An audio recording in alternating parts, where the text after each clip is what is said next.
پوزیتیویست ها با این برخورد پدیدارشناسانه چه کسی دیده که انقلابیون راستین سرانجام پیروز خواهد شد؟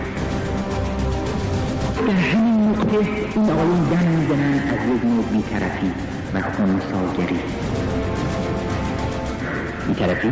ولی چه بی‌طرفی؟ از این گونه بی‌طرفی ها، عدم تعهدهای ظاهربینانه بین دو قطب متضاد فلسفی که نشد که چنین بی‌طرفی چیزی جز سقوط در دامن قطب راست، یعنی در دامن قطب بورژوایی و سرمایه‌داری نیست. بین ستمکش و ستمگر، اگر واقعا فکر که ستمکشی که ستمگر باشه بی‌تفاوت و بی‌طرف بودن، مگه میتونه؟ بین قطب‌های متضاد فلسفی مگه میتونه بی‌طرف باشی؟ چطوری میتونه بی‌طرف باشی؟ اصلا مگه در جهان بی‌طرفی مطلق امکان پذیره؟ و درست به همین دلیل می‌بینیم که مدافع سرمایه‌داری میشه.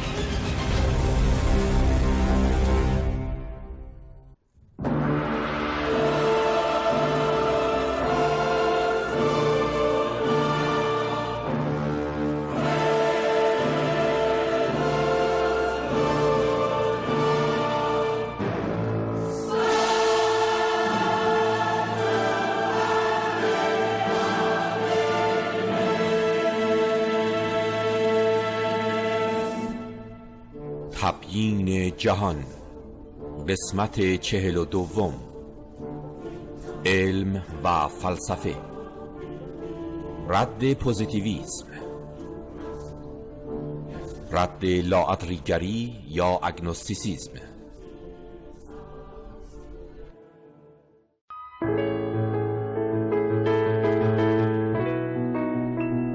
رد پوزیتیویسم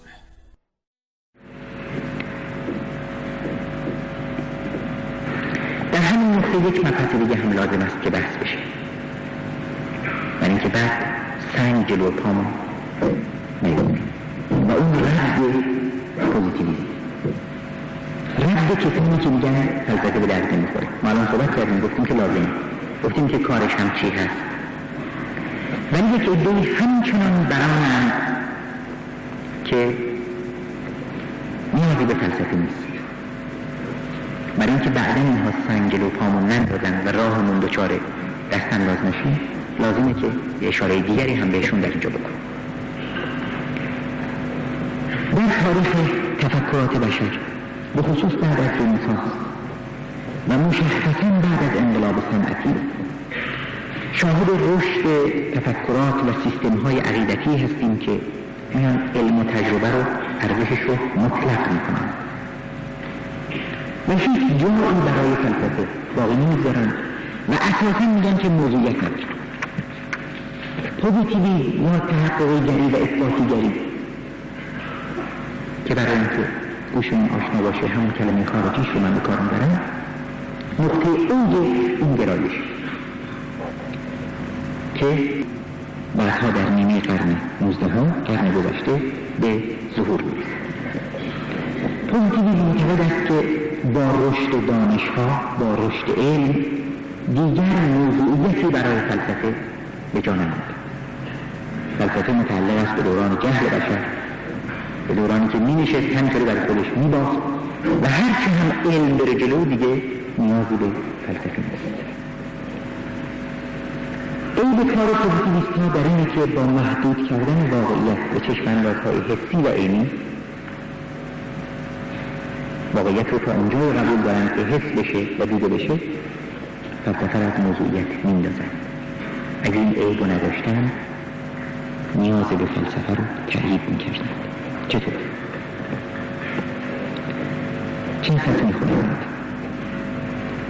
پوزیتیویست‌ها آنچرا که خارج از موضوع علوم است و دست حس و تجربه به دامان آن نمیرسد ناشناختنی میپندارند. هرچی که نشه حس کرده بودش نمیشه شناختش نیست. دیگه این مطلب اصلا بی‌معناست که ما بگیم این تیراندازی هدفی داشته یا نه. مگه میشه هدف دید؟ مگر میشه هدف کسی رو که این پشت داره قدم میزنه دید؟ پس موضوع نداره. و برای فلسفه، چون هم کلمه فلسفه رو بهرا بکار می‌بریم، فقط یک موضوع قائل بود و بس، با اینکه دانسته های علوم را مقدمه قرار بدهد، جمع کنه و از آنها نتایج کلی‌تر بگیرد، با التفات به اینکه آن نتایج به هیچ وجه نمیتوانند و نباید از مقدمات عالی‌تر باشد. یعنی هیچ. ما فلسفه رو می‌خواستیم برای اینکه چیزی که علم بهمون نمیتونه بده این بهمون بده. بگه آیا اتفاقی اینجا داره قدم میزنه یا نه هدفدار. اینا میگن باشه، قبول میکنیم که فلسفی باشه، ولی مبادا چیزی بیشتر از اونچه که علم میده بده. مبادا به چیزی بیش از اونچه که میشود دید و حس کرد رهنمون بشه. پس فایدهش چی شد؟ نباید از مقدمات عالی‌تر باشند اون نتایج و چیزی به دست بدهند که در آن مقدمات نباشد. در این صورت فلسفه خود علمی خواهد بود، نظیر سایر علوم، و در تحقیقات خود روش آنها را به کار خواهد گرفت و از این رو دیگر فلسفه نخواهد بود. پس دیگه چه فلسفی؟ خودش یک شعبه از علوم خواهد. نه که این پوزیتیویست ها معتقدند برای اینکه حکم بکنیم که واقعیتی هست اول باید حسش بکنیم یا ببینیمش و به این ترتیب برامون اثبات بشه، و نه که شعارشون اینه که بیار تا ببینم. همونهایی که میخوان خدا رو هم اگر باشه زیر تیغ جراحی ببینن، پس شعارشون اینه که علم یعنی دایره تجربه کافیه و فلسفه بنابراین مال عهد عتیق. و بنابراین که پوزیتیویست ها مفهوم جویی رو، تبیین رو و فلسفه رو بی مورد و بلا مورد. حالا ما با تمام صحبتایی که کردیم برای دیگه روشن، علی رغم این ادعاهای بظاهر روشن فکرانه، علی رغم این پوز بظاهر مترقیانه که این مال عهد عتیقه، این کسانی که تا چیزی رو نبینند و لمسش نکنند واقعیتش نمیدونند، هیچ بویی از واقع گرایی نبردند و از قضا درست از همینجا به ورطه ایدئالیسم کشونده میشن.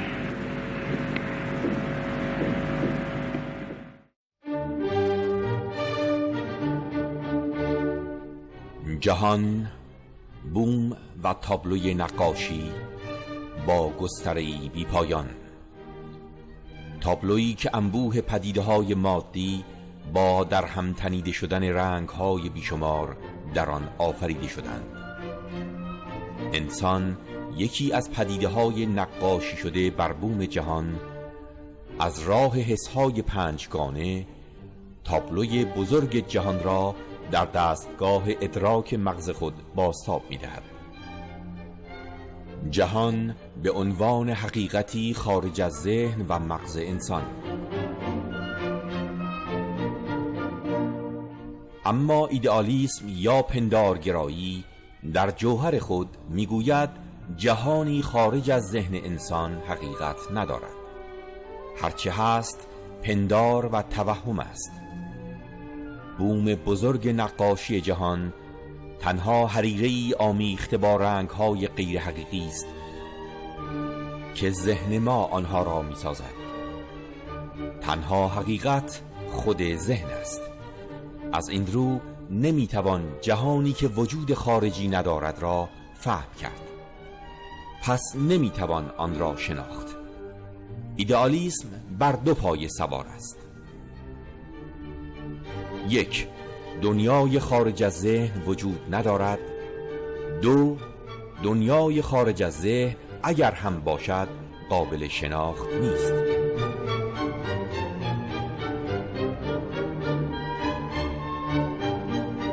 سردمدار این تفکر اسقف جورج برکلی است او بر این باور است که بودن یعنی در ادراک من بودن. یوستین گاردر، نویسنده و اندیشمند نروژی، درباره اسقف برکلی می نویسد: جورج برکلی اسقف ایرلندی از سال 1685 تا 1753 زیست. برکلی مدعی بود پدیده‌های دنیوی به تنهایی همانی است که ما ادراک حسی می‌کنیم، اما اینها شیء نیستند. لاک، دکارت و اسپینوزا باور داشتند که عالم مادی هستی واقعی است. این درست چیزی بود که برکلی مورد تردید قرار داد. او این کار را با منطق تجربه گرایی کرد.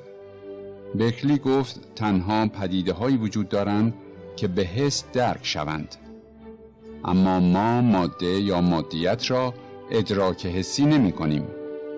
ادراک ما از پدیده‌ها به عنوان اشیا ملموس نیست. اگر گمان بریم هر آنچه به حس درک می شود دارای جوهر نهان خود است، قضاوت نسنجیده کرده ایم. هیچ گواه تجربی برای چنین ادعایی در دست نداریم. برکلی بر این باور بود که وقتی در اتاق کارش را باز کرده وارد آن می شود، اتاق کار در ذهن او تجسم یافته. او آن را می بیند، اما این اتاق تنها پدیده‌ای ساخته شده در دستگاه ادراک اوست. یا هنگامی که دست در جیب کرده تا قلمش را بیرون بیاورد، در حقیقت اراده کرده قلم در جیبش تجسم یابد. این گونه او میپندارد قلم را دیده، آن را به کف گرفته از جیب بیرون میآورد، اما این قلم نه یک پدیده واقعی در جهان خارج از ذهن، بلکه تصوری در دستگاه ادراک اوست. یوستین گاردر میگوید: برکلی به نوعی روح باور داشت. او میگفت تصورات ما همه علتی در ورای خودآگاهی ما دارد و این علت مادی نیست بلکه معنوی است. به نظر برکلی روح من مانند زمانی که خواب میبینم میتواند علت تصورهای من باشد، اما علت تصوراتی که جهان مادی را ساخته اراده و روح دیگری است. همه چیز ناشی از آن روح است، روحی که علت هر چیز در همه چیز است و متضمن همه چیز است. او به خدا می اندیشید. برکلی می گفت درک حسی ما از وجود خدا بسیار روشن‌تر است از درک حسی ما از وجود انسان. این گونه اسقف برکلی نماد و سردمدار ایدئالیسم یا پندارگرایی شناخته می شود. اما دیدگاه دیگر پوزیتیویسم یا تجربه گرایی محض است، دیدگاهی که شعارش این است: بیاور تا ببینم. از این رو در دید نخست پوزیتیویسم چنان می نماید که گویا در برابر ایدئالیسم صف بندی کرده است. پوزیتیو ها تنها پدیده‌هایی را باور دارند که از راه حواس پنجگانه انسان قابل تجربه کردن باشد. اگر درختی با چشم دیده شود پس هست. اگر بوی گلی حس بویای ما را تحریک کند پس هست. اگر دستمان را در برکه آبی فرو می کنیم و آب جاری حس لامسه ما را فعال کند و صدای شرشر آب پرده گوشمان را تکان تکان دهد پس هست. اما اگر چیزی در چارچوب حواس پنجگانه ما گنجانده نشود حقیقت ندارد. این همان لغزشگاهی است که پوزیتیویسم را با وجود ادعای نگاه پیشرفته در گرداب ایدئالیسم فرو میبرد. چگونه؟ یک پوزیتیو میگوید اگر چیزی برایم قابل دیدن نباشد پس وجود خارجی ندارد. بنابراین هنگامی که در سالن بزرگی هستیم، دیوار، سقف، میزها و صندلی‌ها زمانی وجود خارجی دارند که چراغ‌های سالن روشن باشد. اما به محض خاموش شدن چراغ‌ها دیگر هیچ کدام از آن پدیده ها وجود خارجی ندارند، چرا که دیگر چشم ما توان دیدن آنها را ندارد. نتیجه چنین تفکری این است که بودن یعنی در حس من بودن، درست مانند ایدئالیسم که می گفت بودن یعنی در ادراک من بودن.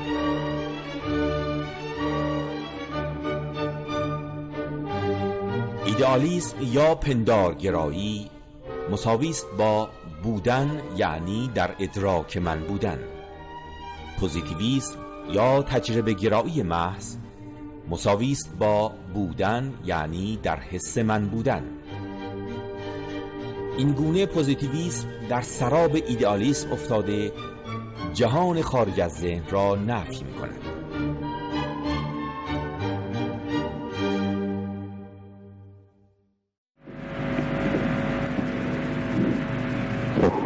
نتیجه چی؟ ما نمی‌دونیم که برکلی از اینجا شروع کرد که علم انسان، شناخت‌های انسان منحصر به تصورهایی که اون تصورها رو از راه حس حاصل کرده. نقطه شروعش اینجا. خب پوزیتیویست‌ها چی میگن؟ اونا میگن بودن یعنی در احساس یا لامسه من بودن. بودن یعنی به طور اثباتی و تحصیلی بودن. و از غذا در همینجاست که در تاریخ فلسفه ایدئالیست‌ها رو به سه دسته کلی البته تقسیم می‌کنه. جوهر مضمون حرفای همشون اینه. یکی بودن رو مشروط میکنن به یک جای خودشون، یا چشم یا ذهن. یک دسته نزدیک همین نوعی اونهایی هستن که بودن رو منوط میکنن به ادراک من. یک دسته مثل همین پوزیتیویست‌ها و اولیسکانت و اینها کسانی هستند که بودن رو همطور که گفتم منوط میکنن به حس من، این افراط در مقابل این افراطی از نوع دیگه. و یک دسته هم کسانی هستند که میگن نمیشه شناخت، و چون نمیشه شناخت بهشون میگن لاادری، نزدیک میشن به این که گویا چیزی نیست که بشود شناخت.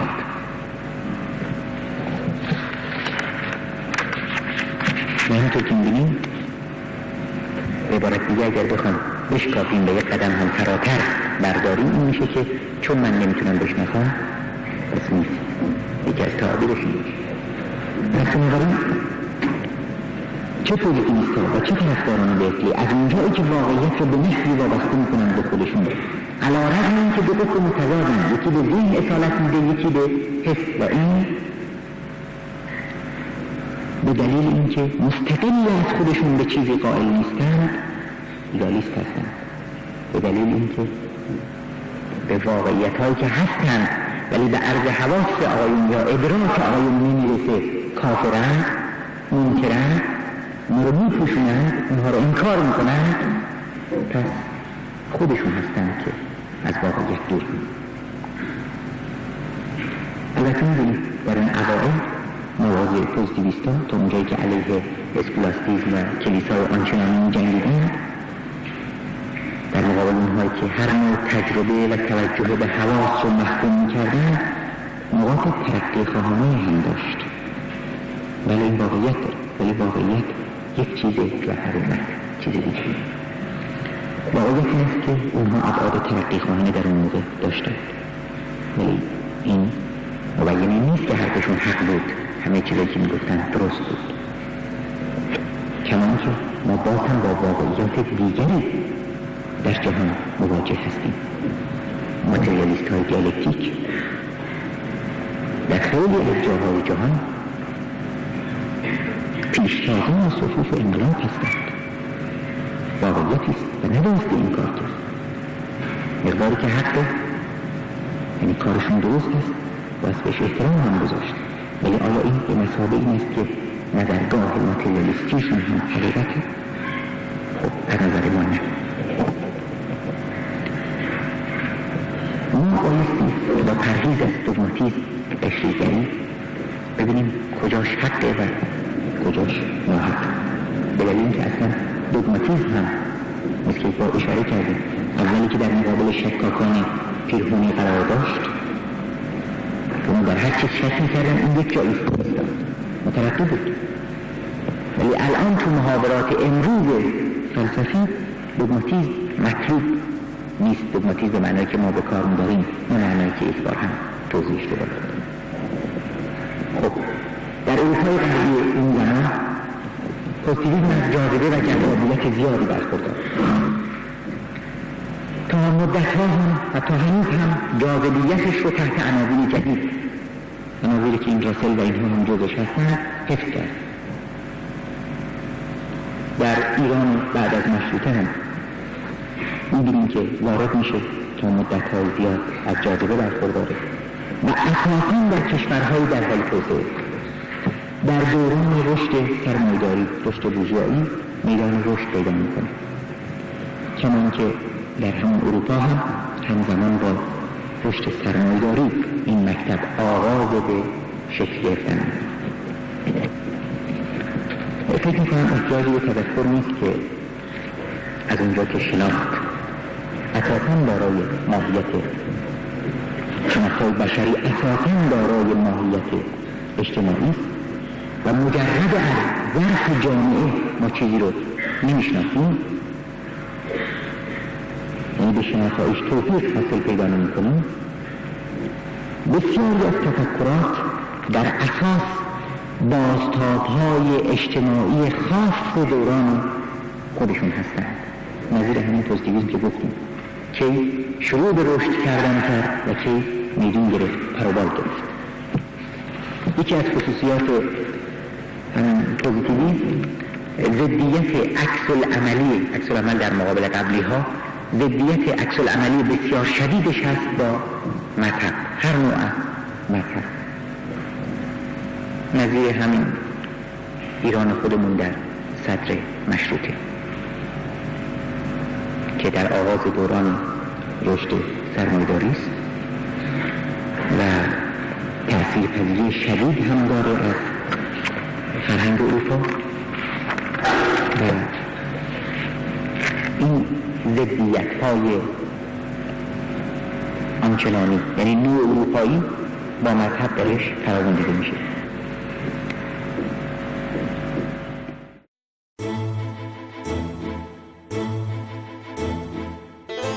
این را در جای دیگر گشاده تر خواهیم گفت که این سردستگان آزادی و شناختگان که محمد علی میرزا را از ایران بیرون کرد و دسته دسته در قفقاز و استانبول و اروپا پراکنده شدند و 1 سال کم و بیش در آنجاها درنگ داشتند، چون آراستگی آن کشورها و پیشرفت کار اروپا را می‌دیدند و از این سوی پریشانی ایران را به یاد می‌آوردند، به خود می‌شوریدند و با اندیشه‌های کوتاه خود هر یکی مایه پریشانی شرق را چیز دیگری می‌پنداشتند و هر کدام از پیشرفت‌های اروپا یک گوشه آن را بسیار پسندیده سرچشمه فیروزی‌های آن می‌شمردند. این هنگام که دوباره به ایران بازگشتند، رهاوردهای شگفتی از پندار و افکار با خود آوردند و همین که از راه رسیدن به بیرون ریختن آنها پرداختند. اگر روزنامه‌های آن زمان را دیده باشید، هنگامه شگفتی برپا کردند و خود یکی از زیانهای بزرگ پراکندن این پندارهای نابجا و نارسا بود. یک دسته از آنان پایه پریشانی شرق را دین اسلام می شمردند و بی آنکه از تاریخ آگاهی درستی داشته این را بدانند که میانه پیدایش اسلام و این زمان 13 قرن بیشتر گذشته است و در این زمان 100 ناروایی میان مردممان رواج گرفته و چندین پیش آمد بنیانکنی از داستان مغول و تیمور و مانند آن پدید آمده که مایه پریشانی شرق اینها بوده، چیزی نادانسته از روی گمان نگارش هایی می نمودند و داد نادانی می دادند.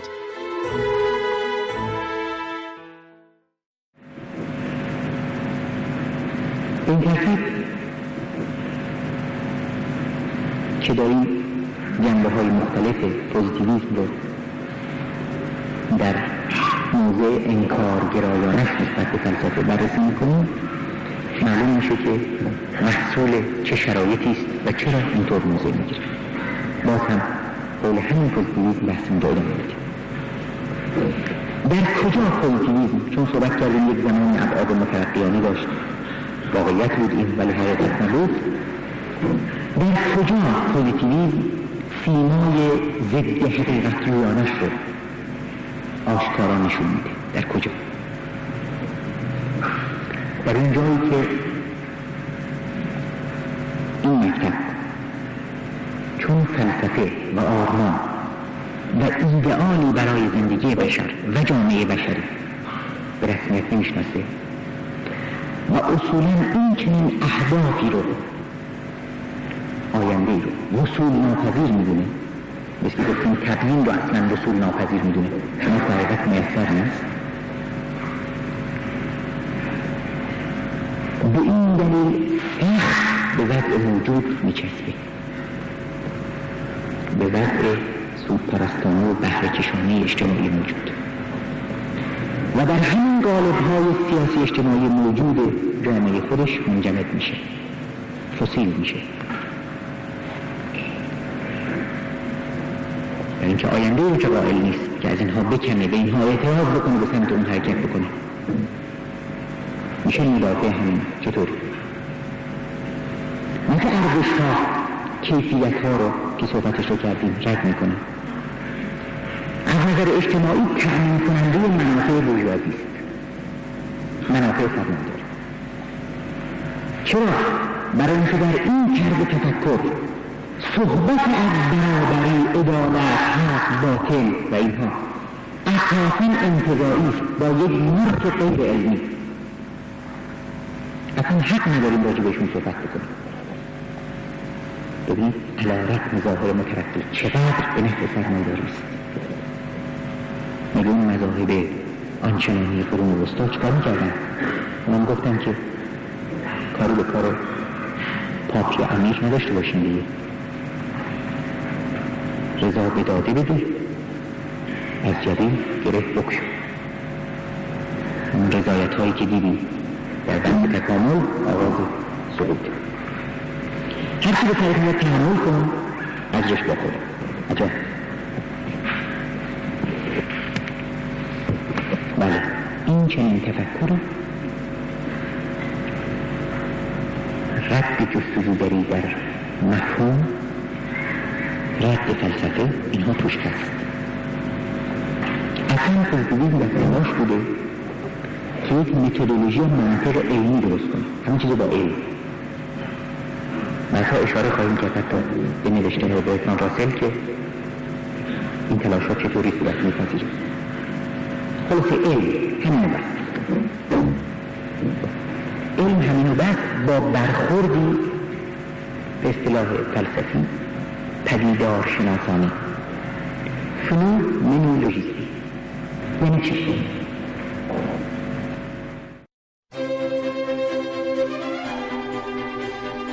واژه فنومنولوژی ریشه در زبان یونانی دارد، واژه‌ای که ساختمان آن بر دو پایه بنا شده است. فنومن به معنای پدیدار، لوژی به معنای شناخت.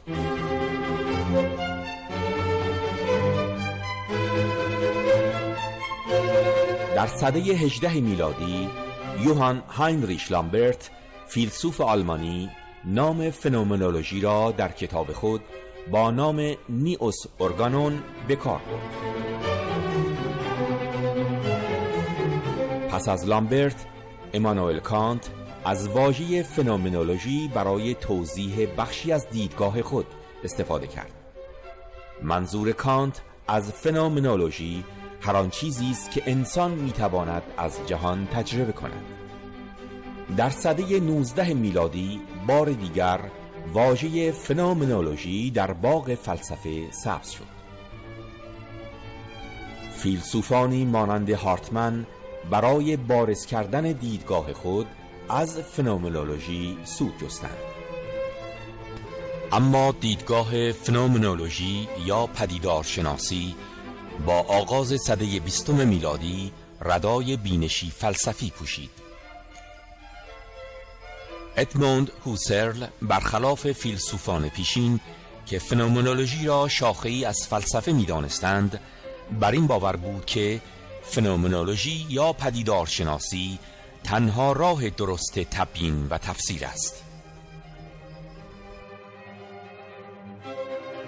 هوسرل و شاگردش مارتین هایدگر بر این باور بودند که فنومنولوژی باید پایه علم و فلسفه قرار گیرد.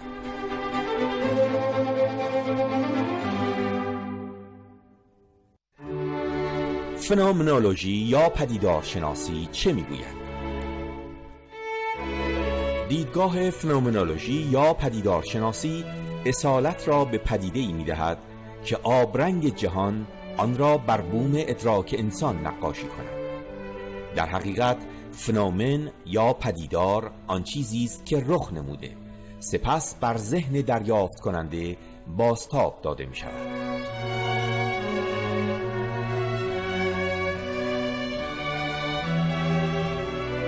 برای نمونه در دیدگاه فنومنولوژی یا پدیدارشناسی، وقتی از راه حس بینایی و اندام ویژه آن یعنی چشم تصویر یک گل وارد بخش ادراک انسان می شود، مغز انسان پدیده‌ای را شناسایی می کند که دارای ساقه، برگ، کاسبرگ، گلبرگ و پرچم است. فنومنولوژی می گوید پدیده گل همین است و نه چیز دیگر، یعنی بود گل به همین پدیدارهایی است که از راه چشم بر دستگاه ادراک تابانده می شود. اما دیدگاه فنومنولوژی یا پدیدارشناسی کنش‌ها و واکنش‌های درونی اجزای گل را نمی‌بیند. این بینش گامی ژرف‌تر بنای شناخت گل بر نداشته و عناصر متضاد میرنده و زنده کننده درونی آن را به عنوان یک پدیده زنده نمی‌بیند، چرا که آن عناصر درونی در گام نخست بازتابی در دستگاه ادراک انسان ندارند.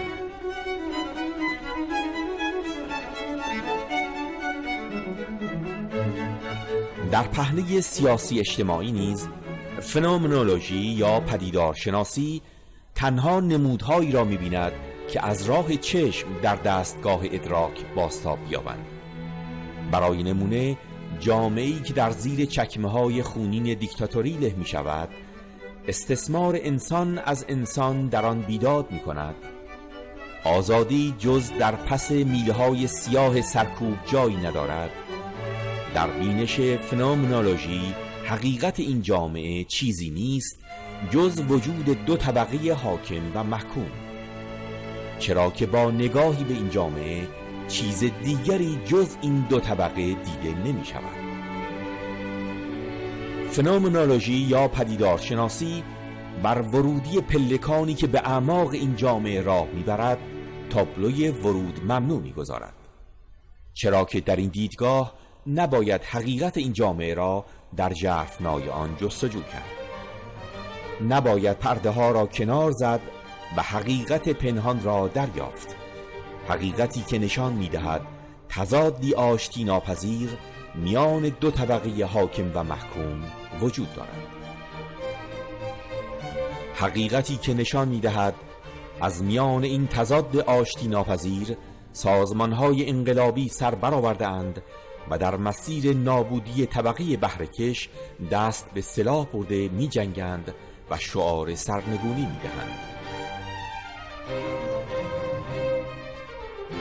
فنومنولوژی آتش زیر خاکستر این جامعه را نمی‌بیند که در بزنگاه مناسب چنان زبان خواهد کشید که طبقه حاکم را با تمام عنوان‌های سحر کننده مانند جزیره ثبات، ژاندارم منطقه و حکومتی جاوید می‌سوزاند و خاکستر می‌کند. فنومنولوژی یا پدیدارشناسی این حقایق را نمی‌بیند، چرا که این حقایق با نگاه نخست از راه حواس وارد بخش ادراک انسان نمی‌شوند. از این رو از دیدگاه فنومنولوژی اینها حقایق نیستند، و انسان هم نباید در ذهن خود در پی تبیین و تفسیر آن جامعه باشد.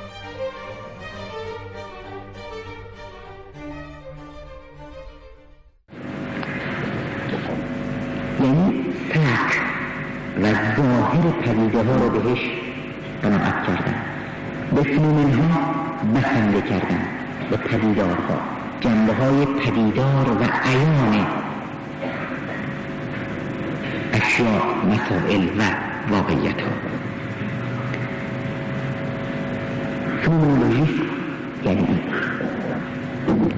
جنبه پدیدار همه چیزها رو در نظر گرفتن، تعمید کردن و باهاش برخورد کردن. یعنی حقیقت یک چیز در واقعیت پدیدار اون هست. زندگی همینه که هست. به همین قیاس اگر چنین آدم رو ببرن توی دریا و یک کوه یخ رو ببینه، یک هشتمش پدیداره، هشتمش ناپدیده، زیر آب. نخیر، همینه که هست، اون چیز که پدیده، پدیدار. بنابراین از نظر پوزیتیویست ها با این برخورد پدیدار شناسانه باید فقط واقعیت ها رو بیان کرد ولا غیر. حق نداریم به تحلیل، توجیه، تفسیر و تبیین اینها بپردازیم، برای اینکه عیان نیست.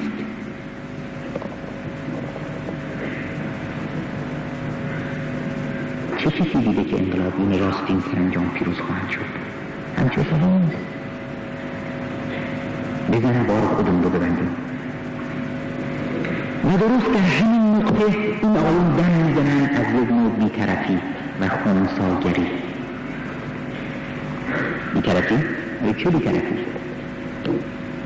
از این گونه بی‌طرفی ها، عدم تعهدها، تعهدهای ظاهربینانه بین دو قطب متضاد فلسفی.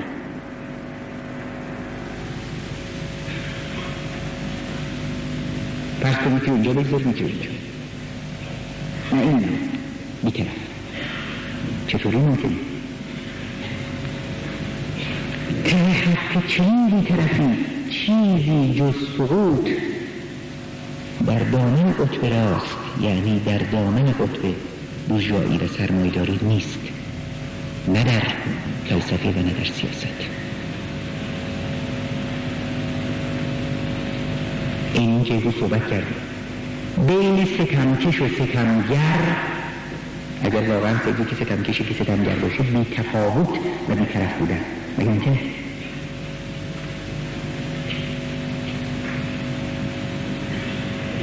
یعنی این نوع بی‌طرفی پوزیتیویستی و پدیدار شناسانه که از اون بر دنبال منطق صرفاً علمی گشت، در قدم‌های بعد که داریم گام به گام تعقیبش می‌کنیم برای که بعداً مزاحمون نشه، سر راهمون زیاد سبز خواهد شد در تبیینات بعدی، در یک نقطه به اینجا می‌کشه. بی‌طرف بین قطب‌های متضاد فلسفی مگه می‌تونیم بی‌طرف باشیم؟ چطوری می‌تونیم بی‌طرف باشیم؟ اصلا مگه در جهان بی‌طرفی مطلق امکان پذیره؟ و درست به همین دلیل می‌بینیم که مدافع سرمایه‌داری میشه.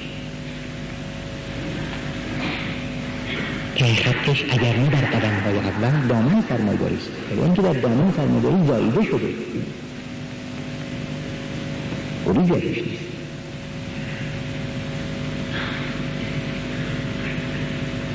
بی‌طرفی باید بود یک ایده فعال و مثبت در فرض بکنید معنی انقلابی ازش که نمیخوام اصلا اینجا واردش بشیم، یا ایده پسیو که قبلا اشاره کردیم این وسط گرایی های مکانیکی. در این حالی که الان مورد بحث ما هست اینه که اون فلسفه‌ای که مبین منافع سرمایه‌داری است به حقیقت کار نداره. حق با کیست؟ موضوعیت نداره. بی‌طرفی به این معناست داریم صحبت شد. حق با کی؟ اون حق با کیست؟ به معنی چه می‌دونیم در عمل معنیش یعنی چیه؟ یعنی سکوت در برابر اون کسی که منفعت دستشه، قدرت و نیرو دستشه. ظاهربینی محض، بی‌طرفی در میان دو قطب متضاد، بی‌طرفی ظاهری با جوهر سرمایه‌دار.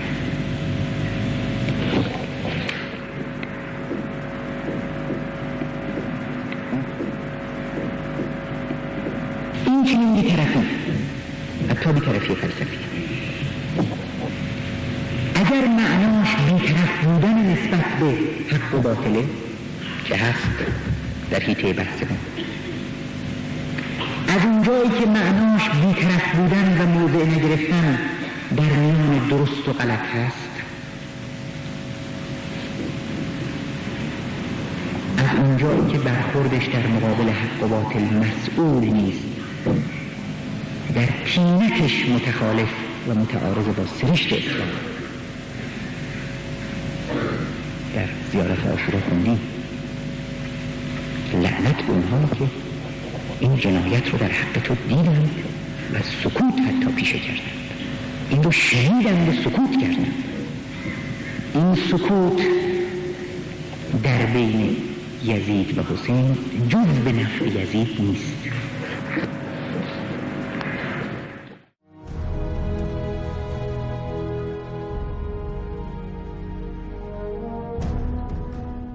در اواخر عمر معاویه که داستان ولیعهدی یزید بالا گرفته بود، امام حسین علیه السلام تمام کسانی که رسول خدا را دیده بودند و افتخار صحابگی آن حضرت را داشتند و نیز اولاد آنها را در هر شهری از شهرهای اسلامی که بودند دعوت کرد و برای همه نامه نوشت و همگی اصحاب و تابعین که در حدود 1000 نفر بودند در منا حاضر شدند و برای آنها سخنرانی نمود. گویا در همین مجمع باشد که امام خطبه تاریخی فوق‌العاده جامع و پرارزش خود را که در تشریح وظایف و مسئولیت‌های برگزیدگان اجتماع قشر اول است بیان کرد. قسمتی از این خطبه چنین است: پس ای توانایان که به دانش مشهور و به نیکی یاد شده اید، بر شما می ترسم ای کسانی که خدا بر شما منت دارد، مبادا بر شما نقمت و دردی از دردهایش فرود آرد، چرا که شما به مقامی از بزرگداشت خدایی رسیده اید که در شرایط حاضر بر دیگر مردم برتری دارید. کسی را که خداشناس و نیکوست گرامی نمی دارید، و حال اینکه شما در برابر ظلم معاویه و ولیعهدی یزید ساکت نشسته اید. به تحقیق می بینید که پیمانهای خدایی و همه موازین و حدود شکسته می شوند و هراس نمی دارید، ولی از شکسته شدن برخی عهدها و حقوق از دست رفته پدرانتان در هراس و ولوله اید. حال اینکه پیمان رسول خدا بی مقدار گشته، کورها و لالها و زمینگیرها در شهرها بی سرپرست افتادند و برایشان ترحم نمی شود و شما در خور مسئولیت و تواناییتان کار نمی کنید و نسبت به آن کس هم که وظیفه خود را انجام می دهد اعتنا ندارید و به مسامحه و سازشکاری و همکاری با ظالمان آرمیده اید. شما در میان مردم در خور بالاترین مصیبتید، بدان که از مسئولیت عالمانه و آگاهانه خود دست کشیده اید و ای کاش در راه آن به کار می پرداختید. این بدان جهت است که زمام امور باید به دست علما قشر آگاه باشد که خداشناس و نگاه دارنده حرمتها و جلال او باشند، یعنی حفظ حدود و موازین الهی، و شما از این مسئولیت سلب شده هستید و چنین نیستید مگر به سبب تفرقه تان در حق و اختلاف نظر ناشی از بی‌توجهی به حقیقت. شما ستمگران را در مقام خود جا دادید و زمام امور خدا را در کف ایشان نهادید که به اشتباه عمل می کنند و در شهوات پیش می روند. فرار شما از مرگ و دلخوشیتان به زندگانی گذرا آنها را سلطه بخشیده. پس ضعیفان ناتوان را به ایشان تسلیم کردید تا برخی را برده و مقهور خود کنند و برخی را به خاطر لقمه نانی بیچاره. در مملکت به خواست خود حکم میرانند و راه رسوایی و پستی را برای هوای خود هموار میکنند. بر خدای جبار دلیری کرده و زشتی و اشرار را پیروی میکنند. در هر شهری گوینده ای از جانب خود بر منبر دارند و این سرزمین پایمال آنهاست و بر همه جای آن دست گشادند. مردم برده آنها و در اختیار ایشانند و هر دستی بر سر آنها بکوبند دفاع نتوانند کرد. دسته‌ای زورگو و جبار که نه خدا و نه بازگشتگاه میشناسند بر ضعفا و ناتوانان شدیداً فشار میآورند. پس ای عجب، و چرا که تعجب نکنم که زمین در تصرف مردی دغل و ستمکار است، یا باجگیری نابکار، یا حاکمی که بر مؤمنان ترحمی ندارد.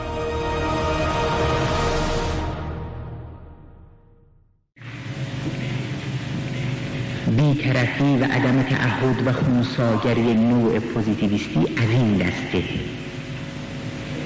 از فلسفه‌اش تا سیاستش تا برخورد عملیش. پس ظاهر بینانه است، سطحی است، مدعی بی‌طرفی است، ولی واقعیت نداره. آخه ما در قرآن و اسلام که با ظواهر و سطح امور و پدیده ها با جنبه های آشکار و پدیدش فقط کار نداریم که بیان فلسفه رم بزنیم زیرش، تبیین رم بزنیم زیرش، بگیم هر چی که هست بیاد ببینیم، تا نبینیم باور نمیم. این خیلی سطحی داریم. چه بسا چیزی که شما میبینید مثل اون کوه یخ 7/8 رو تازه نمیبینید. بقول آیه 7 سوره روم در قرآن، یعلمون ظاهرا من الحیات الدنیا و هم عن الآخرة غافلون.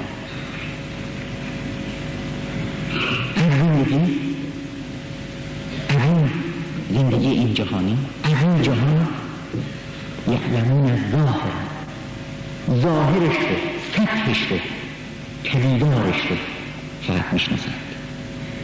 و هم عن الآخرة غافلون، از مضمونش، از آخرتش، از این مضمون اخرویش، از جوهرش، از سرشتش غافلند.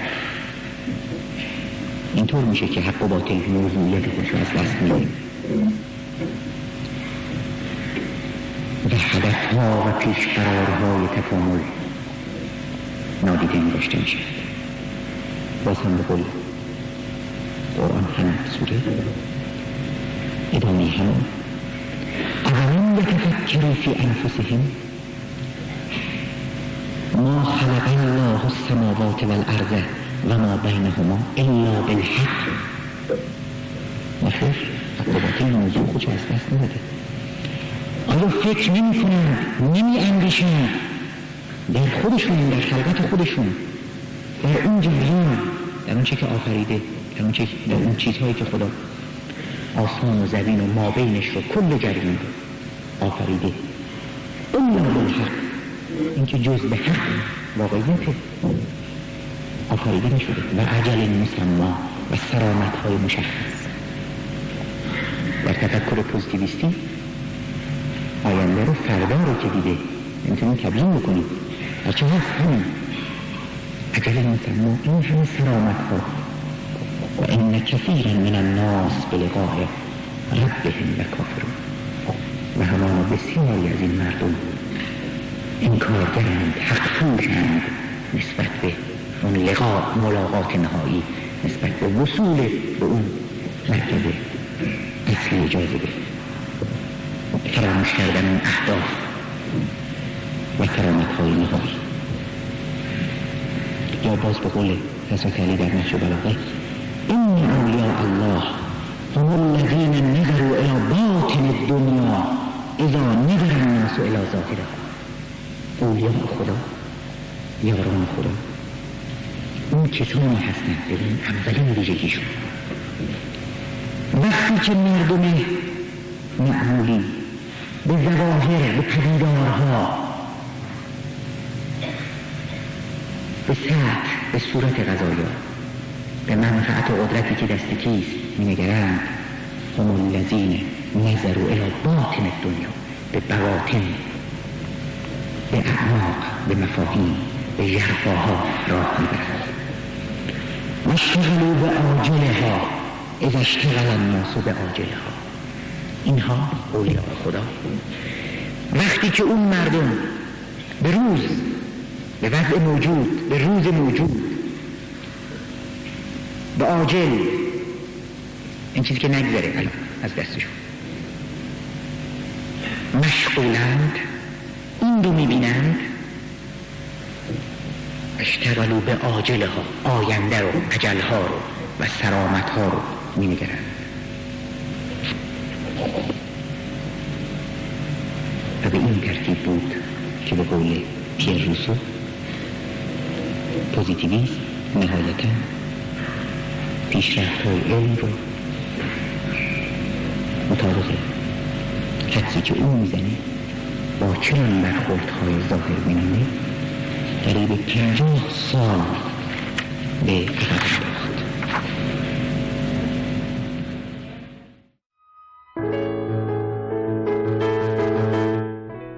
رد لاعذریگری و اگنوستیسیزم.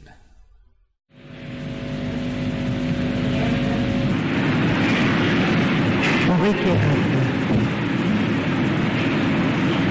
رد پوزیتیویسم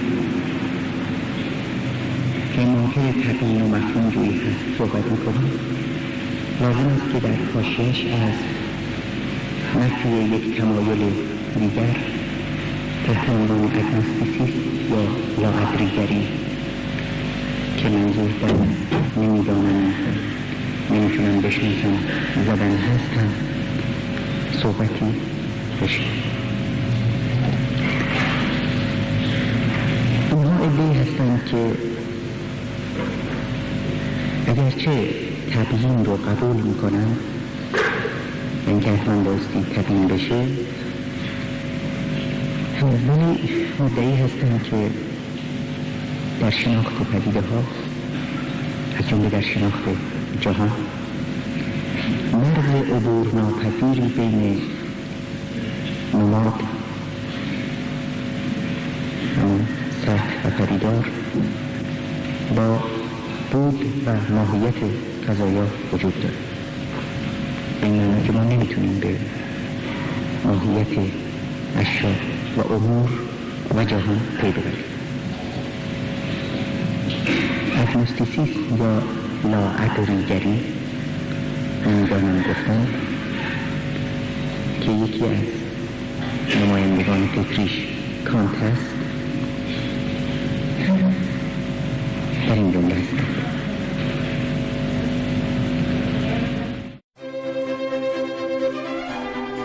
امانوئل کانت در سال 1724 میلادی 1103 خورشیدی در پروس شرقی به دنیا آمد. خانواده او بسیار مذهبی بودند و در شهر کونیکسبرگ زندگی می‌کردند. زمینه‌ای که کمک کرد کانت وارد جامعه‌ای شود که انتهای آن سرزمین فیلسوفان بود. کانت در دنیای فلسفه غوطه خورد و خود یکی از نخستین فلاسفه‌ای شد که به عنوان استاد فلسفه آن را تدریس کرد.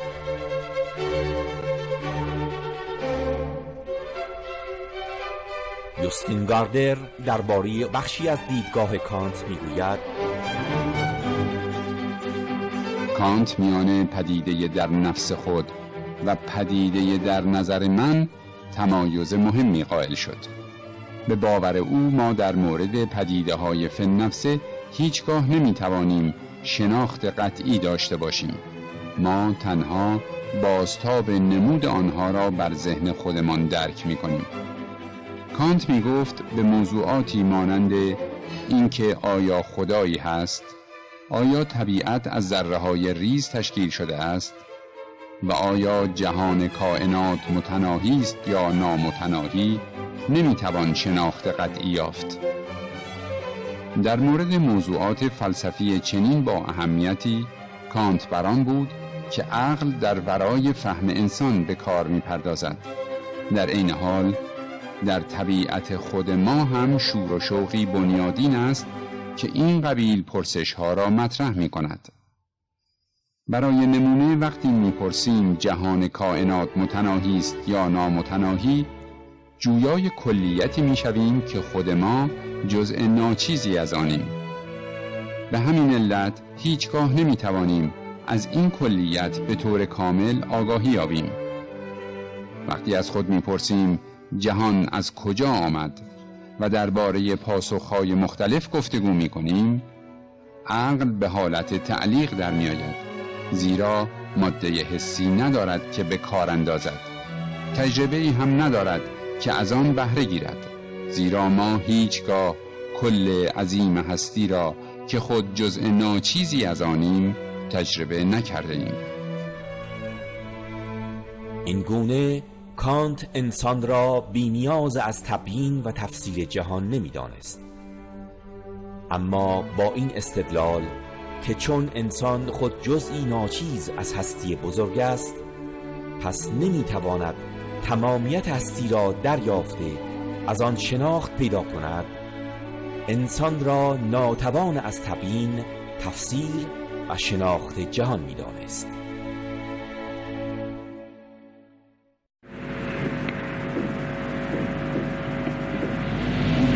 به دلیل اینکه در حال در عمل توان تبیین و پاسخگویی قاطع به مسائل رو منکر هستند،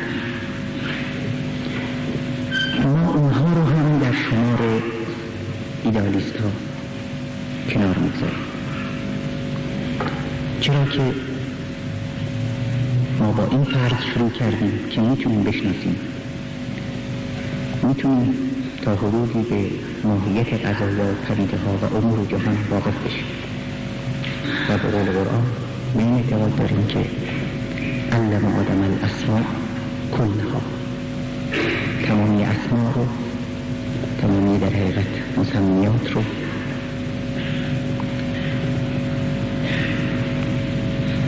برای ما قابل شناخت هست و استعداد شناختش رو داریم. پس صرف نظر از پوزیتیویست ها اشکال مربوط به اونهایی که میگن نمیدونیم، نمیتونیم تبیین کنیم، اینها رو هم مقدمتاً از سر راه تبیین کنار زدیم.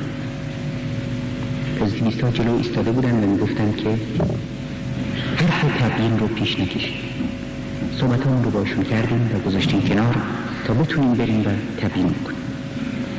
قدم بعدی اونهایی بودن که گفتن که نمیشه کرد، نمیگفتن حرفشو در میان نیاریم، گفتن نمیشه کرد.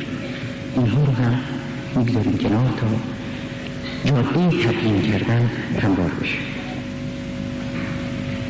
و بتونیم این جهان رو علاوه بر شناخت‌های علمی دست به تبیین فلسفیش هم بزنیم و در کلیتش باش برخورد بکنیم و چراییش رو جواب بدیم. پس حالا با رفع این موانع اولیه اجازه بدیم که وارد بشیم و دو تا مقوله رو، علم و فلسفه رو، برای اینکه اینها هم اشکال در معانیشون بعداً بر سر راهمون اشکال ایجاد نکنیم، مختصراً بشکافیم و فکر میکنیم که حالا زمینه به اندازه کافی برای این تشریح وجود داره.